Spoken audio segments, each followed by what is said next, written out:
Poison Pen by Genkai Fan. Chapter 27, Holiday Madness. Black Island was an unplattable island near Port Royal. Its white sandy beach and clear blue waters were like a little bit of paradise. The only building on the island was a Victorian summer manor house with long verandas wrapping it. However, it was the beach of a nearby wizarding resort island that proved to be everything Sirius promised it would be. The older wizard had wished he had remembered to pack a camera. The day after they arrived on Black Island, Remus Porkita, to say the werewolf was furious at being left behind to be the scapegoat of the Order's rantings and interrogations would be putting it mildly. It can be helped, Mooney, Sirius said, snickering. We had to get out of there before Dumbledore's prison door closed on Harry again. The old man tends to forget that the boy needs some joy in his life. Remus started to protest more vehemently until Sirius stopped him by pointing down the beach. Look at Harry and what do you see? The teen in question was busy building a castle in the sand, something he'd always dreamed of doing as a child. He was planning on being a carefree kid for the whole week. When was the last time you've seen him that relaxed and happy? If ever? Sirius asked. He knows he's safe here, Mooney. Only I, as head of the Black family, can give access to this island. He can now finally be himself and be the kid he was never allowed to be. The two marauders soon settled in matching chairs as they watched Harry play in the sand and surf while they sipped drinks in the shade of the veranda.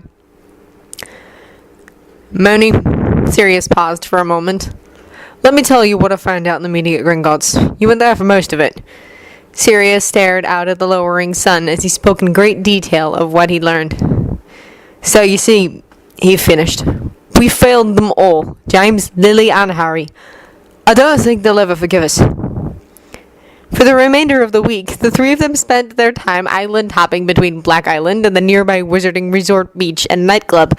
After all, according to Sirius, Harry needed to have his horizons broadened, so to speak. Both men were now convinced it was in Harry's best interest to have nothing to do with Dumbledore's order, and it wasn't what it had been when they first joined. During the First War, Albus had been far more open to the opinions of the members, and they had actively stood against Voldemort. Now it was a dictatorship, and most importantly, Albus was taking more interest in Harry's life than the war itself. Such interest was very unhealthy. The man had too many secrets and wasn't about to share them. Not good when people's lives might stand or fall on the knowledge he was hoarding. I should have never listened to Albus, Mooney. It's cost me more than anyone could ever know, Sirius said sadly, one night as they had checked out a sleeping Harry. You trusted him. We all did, Remus said, joining him on the patio with a couple of drinks. I never visited Harry once, in all the time he was growing up, because Albus said it wasn't safe, and with my furry problem. Sirius sighed. We both failed them. We both promised to be there for Harry, and we weren't. We promised! And it's a wonder we still have our magic the way we let them down. We failed because we put our trust in the wrong person, Padfoot. He made sure we looked to him for everything. The Muggles would say he brainwashed us from the time we were kids, and looking back on it, they'd be right. We all trusted Albus blindly. What does Harry say about all this? Sirius gulped down his drink before replying. Harry wants us in his life, but he won't allow anyone, including us, to control him the way Albus has. Anymore, the decisions to be made are his alone to make. We had our chance, and we stuffed it. Remus watched his old friend as he brushed away a tear. All we can give him now is our love. Cornelius Fudge wadded up his copy of The Prophet and threw it at his aide, Percy Weasley, a.k.a. Weatherby, and snarled, Where's that blasted Skeeter woman? She was supposed to stop Banner from getting any political clout. Percy Weasley ducked. I'm sorry, sir, but she hasn't reported for work for 2 days. The DMLE has a warrant for her arrest for invasion of privacy, and she's wanted by the goblins for questioning. I would imagine she's laying low for the time being. Find her! Fudge snapped, slamming his fist on his desk. And contact Lucius! We need a plan for when Potter tries to claim his seats on the Wizengamot! Yes, sir! Percy hurried out the door before hesitating briefly and called over his shoulder. Don't forget you have a meeting with the Muggle Prime Minister at 1. Percy shut the door just as a spell slammed into it. Hermione returned home with mixed feelings. She had told her parents about the fallout between her and Harry, and about her limited career choices in the wizarding world. To say they were unhappy with the situation was a gross misstatement. "You mean to tell us that all you are good for in that world is to bear children?" her father demanded. "We allowed you to go after we spoke with that professor. She told us that you would be a very promising witch with a bright career ahead of you. You could have gone to the finest schools in Britain for what we're paying." Hermione hung her head. There really wasn't anything she could say to that. She'd probably snuffed up all her chances at getting a placement in a good uni, since she hadn't taken any Muggle classes when attending Hogwarts. That night, as Hermione was settling into bed with a good book, her mother entered. "Hermione, sweetie, we need to talk." "What about, Mum?" Hermione asked, setting her book aside while cringing inwardly. She'd been dreading this discussion. "About your letters," her mother started in as she sat at the foot of her daughter's bed. "Something's changed, hasn't it?"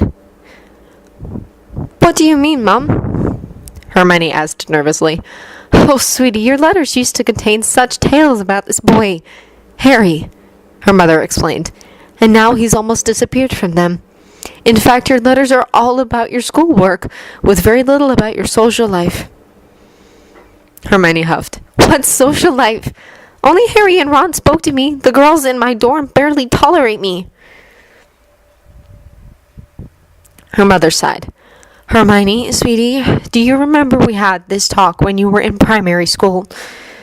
The one about if you want friends, you must first be a friend?" Hermione sniped. "That's the one. I was so happy that you made friends at Hogwarts. I was a bit concerned that they were boys, but still." "What happened?" Hermione sighed. "Harry is upset that I didn't write to him over the summer. He's barely spoken to me all term. He's just shut me out." "Did you promise to write to him?" "Yes, but it wasn't safe. I couldn't." "So you broke a promise to your friend? Is this the same one whose friend died?" "Yes, but Professor Dumbledore told us not to. He said it was for Harry's own good." Her mother sighed. "Hermione, I know we taught you to respect adults, but we also taught you that adults are not always right. Respect is one thing, sweetie. Blind trust is another." Taking a deep breath, her mother paused before continuing. "Tell me, sweetie, if Harry'd promised to write to you after you lost a friend, would he keep that promise? No matter what someone else told him, would he find a way to be there for you in your grief? You made a promise and went back on it. Now it's cost you a very important friendship." Hermione hung her head in shame. How often had Harry broken the rules for her? She sniffled. "But Mom, Professor—" Her mother held up her hand. "Hermione, you said in your letters that Harry was supposedly safest at his relative's house. However, you also said in your letters that you suspect Harry's living conditions with them weren't the greatest. In fact, a few of your letters hinted that he was abused by these same relatives. Am I correct?" Hermione nodded sadly.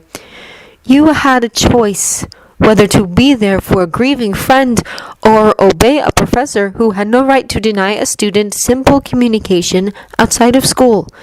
You could have found a way to keep in touch with him. As far as the headmaster keeping information from the boy when it directly impacts his life, well, I'm not saying that your professor was right in keeping him in the dark. I only know what you told us, but even we can read between the lines, sweetie." Hermione sighed, looking at her hands. Harry had been trying to tell her all term that the headmaster wasn't always right, especially when it came to him. "You are right, Mum, but it doesn't matter.